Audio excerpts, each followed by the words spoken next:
అటువంటి వాడు మళ్ళీ ఈరోజు ఎన్టీఆర్ మా దేవుడు, ఆయనకి ఏదో చేస్తాం, ఆయన ఆశయాన్ని నిలబెడతామంటూ మళ్ళీ ప్రజల్ని మోసం చేస్తూ ఉన్నాడు. ఎన్టీఆర్ అభిమానులు మోసం చేస్తూ ఉన్నాడు. నేను ఒక్కటే అడుగుతున్నాను, కోట్లాది మంది ఉన్నారు తెలుగు వాళ్ళు, ఎన్టీఆర్ అభిమానులు దేశ విదేశాల్లో కూడా ఉన్నారు. ఇన్నేళ్లుగా మీకు అతని మోసం అర్థం కావట్లేదా? అతను చేసిన దుర్మార్గాలు మీ దృష్టికి ఒక్కసారి కూడా రావా?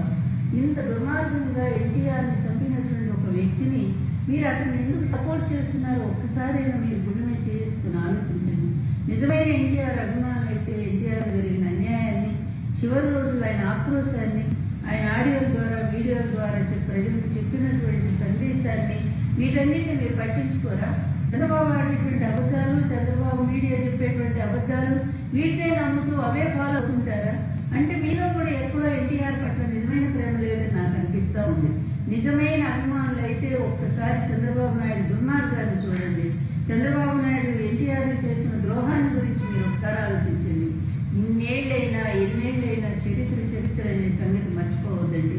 ఎందుకంటే చరిత్ర ఎప్పుడో రాజుల చరిత్రలో వాళ్ళ తండ్రులను చంపిన వైనాలు, లేదా అన్నదమ్ములను చంపినటువంటి వైనాలు, వాళ్ళు ఏ విధంగా రాజ్యానికి వచ్చినటువంటి మరి రక్త చరిత్రలన్నీ కూడా ఇప్పటికీ మనం చదువుకుంటున్నాం కదా, ఇప్పటికీ చెప్పుకుంటున్నాం కదా.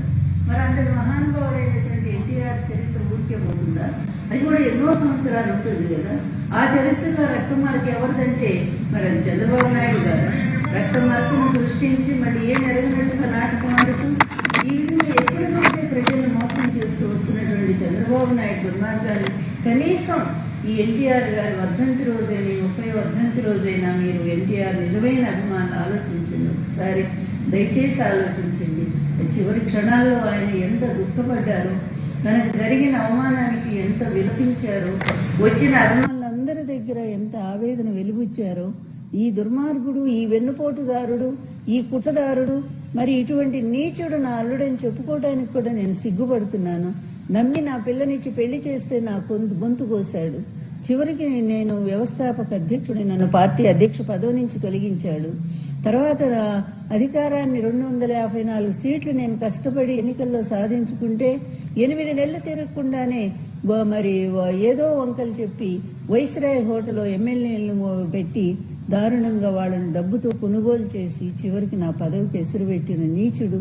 ఇటువంటి చంద్రబాబును అసలు రాజకీయ రంగంలో ఉంచకూడదు అని చెప్పి ఎలుగెత్తి చాటాడే మీ అన్న నందమూరి తారక రామారావు. ఆయన కళ్ళ నీళ్లతో కాదు, రక్తపు బాష్పాలతో ఆయన చెప్పాడే ఆ దుర్మార్గుడు తనకు చేసిన అపకారాన్ని గురించి. వీటన్నిటి గురించి దయచేసి మీరు ఆలోచించరా? బాధపడరా? ఆవేదన లేదా? ఎంతసేపు చంద్రబాబు చెప్పే అబద్ధాల చరిత్రనే ఫాలో అవుతారా? ఇప్పటికైనా కళ్ళు తెరవండి. ఈ నీచుడు చేసిన పాపాలని ఒక్కసారి సమీక్షించుకోండి. అప్పటి నుంచి ఇప్పటి వరకు కూడా 2 రాష్ట్రాలు, ఉభయ రాష్ట్రాలు ముఖ్యమంత్రిగా ఉన్నప్పుడు ప్రజల్ని పీడించు తిన్నాడు. రైతుల పాలిట శాపంలాగా మారాడు. అదేవిధంగా ఎంతో మందిని కాల్చి చంపించాడు. అటువంటి నీచుడు మళ్లీ కూడా ఆంధ్రప్రదేశ్ విడిపోవటానికి కూడా అతనే కారకుడయ్యాడు. విడిపోయిన తర్వాత మళ్ళీ ఏదో ఈ రాష్ట్రాన్ని ఉద్ధరిస్తాడని నమ్మి ప్రజలు ఇస్తే అప్పుడు కూడా హామీల మీద హామీలు, 600 హామీలు ఇచ్చి ఒక్కడు కూడా నెరవేర్చకుండా ఆ రోజు కూడా ప్రజల్ని మోసం చేసి వెళ్ళిపోయాడు. మళ్ళీ మొన్న ఈవీఎంలను అడ్డం పెట్టుకుని వచ్చాడు తప్ప జగన్ మీద అసంతృప్తి, జగన్ మీద ఏ విధమైనటువంటి వ్యతిరేకత ప్రజల్లో ఎక్కడా కూడా లేదు, ఏ వర్గంలో కూడా లేదు చెప్పాలి అంటే. అయినప్పటికీ కూడా తను ఓడిపోతానని తెలిసి కూడా చంద్రబాబు నాయుడు ఈ విధంగా మళ్లీ అడ్డదారిలోనే అధికారాన్ని చేజిక్కించుకోవడం జరిగింది. మళ్ళా ఎన్నో భారీగా హామీలు ఇవ్వటం జరిగింది. మరి ఈ ఇచ్చినటువంటి హామీలను ఒక్కటైనా నెరవేర్చగలిగాడంటే ఒక్కటి కూడా నెరవేర్చలేదు. అందుకే ప్రజలందరూ కూడా ఇప్పుడు కూడా అనుకుంటూనే ఉన్నారు, ఆనాడు ఎన్టీఆర్ పరిపాలన గుర్తు తెచ్చుకుంది. అదేవిధంగా మరి వైఎస్ జగన్మోహన్ రెడ్డి గారు ఆ ఇద్దరి పరిపాలన ఆదర్శంగా తీసుకుని ఆయన అమలు జరిపినటువంటి సంక్షేమ పథకాలు అన్నీ అండి. భారతదేశంలో నేను చెప్తున్నానండి, ఈ రోజున్న ప్రముఖమైనటువంటి వ్యక్తుల్లో నిజంగా ఆయన నంబర్ 1లో ఒకవేళ మోడీ గారు ఉంటే ఉన్నారేమో, నాకైతే తెలియదు. కానీ అంత పవర్ఫుల్ ప్లేస్ లో ఈరోజు జగన్మోహన్ రెడ్డి గారు ఉన్నారు. ఎందుకంటే ఇచ్చిన మాట కట్టుబడి ప్రజలకు ఏవైతే హామీలు ఇచ్చారో వాటన్నిటినీ కూడా 99% అమలు చేసిన ఏకైక వ్యక్తి జగన్మోహన్ రెడ్డి గారు అనేది ప్రజలందరూ కూడా గుర్తించారు. మొన్న జరిగినటువంటి జరిగిన పొరపాటు అంటే ప్రజల పొరపాటు అని నేను అంటం లేదు. ఈవీఎంల ద్వారా జరిగినటువంటి ఆ మోసాన్ని గ్రహించారు ప్రజలు. వాటిని సరిదిద్దుకోవటానికి నెక్స్ట్ వాటిని ఎదుర్కోవటానికి మళ్ళీ ఆ మోసమే జరిగితే వాటిని ఎదుర్కోవటానికి ప్రజలందరూ కూడా యుద్ధం చేయటానికి కూడా సిద్ధంగా ఉన్నారు. ఏ విధంగానైనా సరే మళ్ళీ ఈ మోసాన్ని అంతా కూడా వాళ్ళు మరి అడ్డుకొని మళ్ళీ జగన్మోహన్ రెడ్డి గారిని అధికారంలో తెచ్చుకోవాలనే ఒక కృత నిశ్చయంతో ఈ రోజు ప్రజలందరూ కూడా ఎదురు చూస్తున్నారు. ప్రతి వర్గం కూడా అల్లాడిపోతా ఉన్నారు. ఎవరికి పండగలు లేవు, ఏమీ లేవు. ఈవీఎంల పేరుతో ఈవెంట్ల పేరుతో రాష్ట్రాన్ని తప్పుదారి పట్టిస్తా పిచ్చి జూదాలు కోళ్ల పందాల రూపంలో వాళ్ళు చేస్తున్నంత ఏంటండి, రికార్డింగ్ డాన్స్లా, అర్ధనగ్న దృశ్యాల, అదే జూదాల, పేకాట్ల, తర్వాత తాగుడు అక్కడ పెట్టి తాగుడు క్లబ్బుల, ఇన్ని రకాలుగా రాష్ట్రాన్ని ధ్వంసం చేసి పడేస్తా ఉన్నారే. అట్లాగే విశాఖపట్నం, నిజంగా విశాఖపట్నం అంటే మనకి ఎంత ఫేమస్ అండి. మహానగరాల్లో ఒకటిగా రూపొందాల్సినటువంటి విశాఖ నగరాన్ని జగన్ గారి హయాంలో ఎంత అందంగా తీర్చిదిద్దారు, దాన్ని ఎంత సుందరంగా తీర్చిదిద్దారు.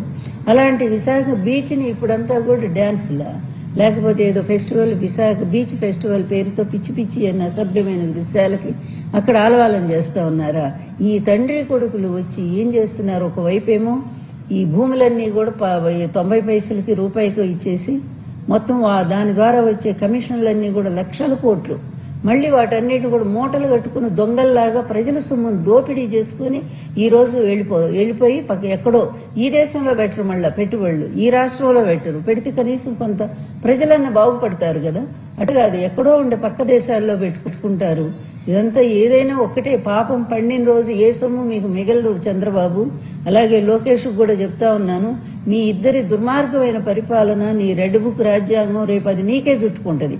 రేపు నీవు మా ప్రభుత్వం వచ్చిన తర్వాత మొట్టమొదటిగా లోకేష్ అరెస్ట్ అవుతాడు. ఎందుకంటే ఇన్ని హత్యలు చేయిస్తున్నటువంటి పాపం సాల్మన్ రాజు ఎంత బాధేస్తుందండి. అలా చాలా రోజుల తర్వాత ఊరికి వస్తే భారీ రాజ్యాంగం అండి. ఏమి రాజ్యం నడుస్తా ఉంది మీ ప్రభుత్వంలో? ఇదా ప్రభుత్వం అంటే? ఇదా ప్రజా పరిపాలన అంటే? ఇంత నీచమైన పరిపాలన ఎక్కడైనా చరిత్రలో ఉందా? నాకు మోడీ గారికి కూడా ఒక లెటర్ రాయాలనిపిస్తా ఉంది. ఇటువంటి దుర్మార్గుల్లా మీరు ఎంకరేజ్ చేస్తున్నారు. కూటమి అనే పేరుతో ఇటువంటి నీచుల్లా మీరు నిలబెడతా ఉన్నారు ఆంధ్ర రాష్ట్రంలో. వీళ్ళ కోసమా మీరు స్నేహం అని చెప్పి వాళ్ళు పొగుడుతా ఉన్నారు. ఇది ఎంత అన్యాయం అండి. ప్రజల ప్రాణాలు తీసేటువంటి వాళ్ళు, హంతకులైనటువంటి వాళ్ళు ఈ రోజు రాష్ట్రాన్ని పరిపాలిస్తా ఉంటే